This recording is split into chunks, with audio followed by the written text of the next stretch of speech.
中秋连假的时阵，有袂少人亲家误杀做伙行肉。不过，伫南部却是有民众伫咧半暝咧放烟火。高雄市环保局伫咧2天内，就接到26件噪音的订正案。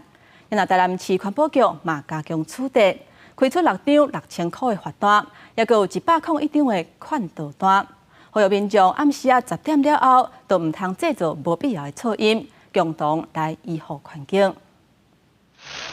伫飞上天的烟火，伫暗暝看起来特别响猛，停伫路边的汽车受到影响，警报器一直响。29号暗时10点了后，高雄前镇河景观桥赏月航马民众庆祝佮放烟火，一直到11点外才结束。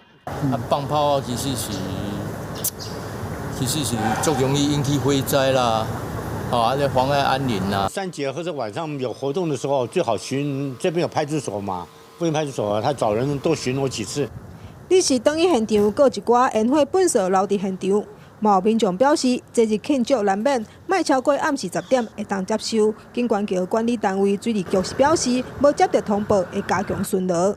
经查明，属晚上10点到隔天上午8点，不得从事释放爆竹烟火之管制时段及实际污染行为人后，可依噪音管制法第8条规定，裁处3000到3万元罚锾。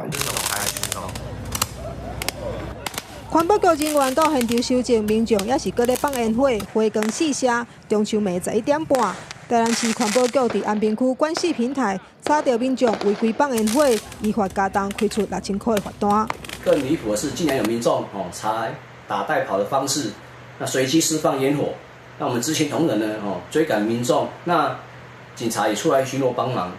中秋连假2天内，台南市环保局以噪音管制法加重规定，已经开出6张6000块罚单，阁有101张的劝导单。高雄市环保局嘛收到26件的噪音订正案，相关单位呼吁民众会当理解民众庆祝的心理，毋过爱顾虑其他民众的需求，毋通伫暗时10点过后放烟火，共同维护环境安宁。记者李小文、陈彦坤综合报道。